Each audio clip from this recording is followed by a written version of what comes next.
I know I sound like a broken record, but every day something around this Trump-Russia collusion probe just smells worse. Now from Fox News, let me read you the headline.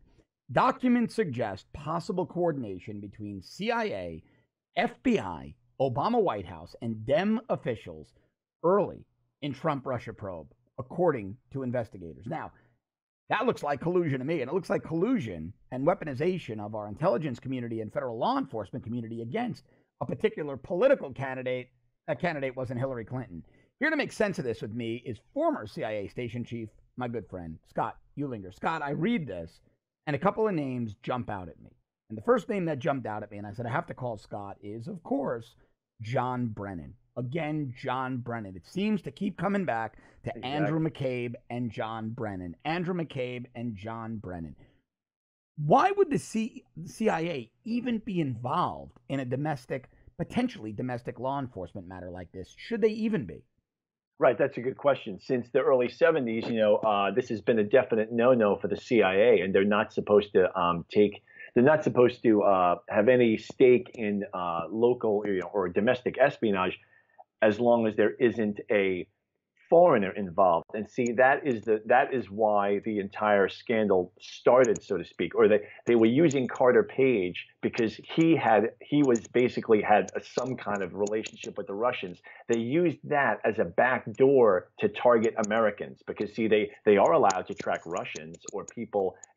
Technically, if I want to track you, John, and I'm the CIA and I can't do it legally, well, I'll find some foreign contact you have contact with and backdoor it that way. So this shows that Brennan, who started out, remember, he was CIA, but then he was in the National Security Council, has been totally in the tank for Obama since day one, and we all know it. And now it's being seen more and more. I mean, I want to get into Brennan in a moment, Scott, please. Because I know you have. But let me read you something from this article that seems very troubling to me, and seems to support and confirm what you say. It says, quote, the investigators say the information provided to Fox News, quote, strongly, end quote, suggests coordination between former President Barack Obama's chief of staff, Dennis McDonough, then Senate Democratic leader Harry Reid, and CIA director John Brennan, which would, that would contradict all of the assertions that Barack Obama stayed out of this. I mean, this would put the President of the United States directly in the middle of this thing.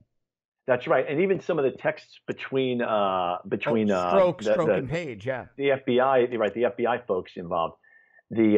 Some of their were very strange. Like I looked at them and they said, like, for instance, they were talking about FOIA, which is the Freedom of Information Act. Right. So they're basically figuring out ways to like convene these meetings, et cetera, to not create paperwork, which would then be available from a Freedom of Information Act request. Right, so they were trying to circumvent FOIA. Right, they want to keep it as secret as possible, and they're texting about it. So exactly, this is just. Believe me, I cannot emphasize enough. This is just really bad stuff. I mean, this is the kind of stuff that, like, my heart sinks when I read it, because now we are reduced to the level of some penny ante, third world country. I want to keep bringing you this terribly important content every day. So help me to keep doing that by subscribing to our premium service at www.therebel.media/shows.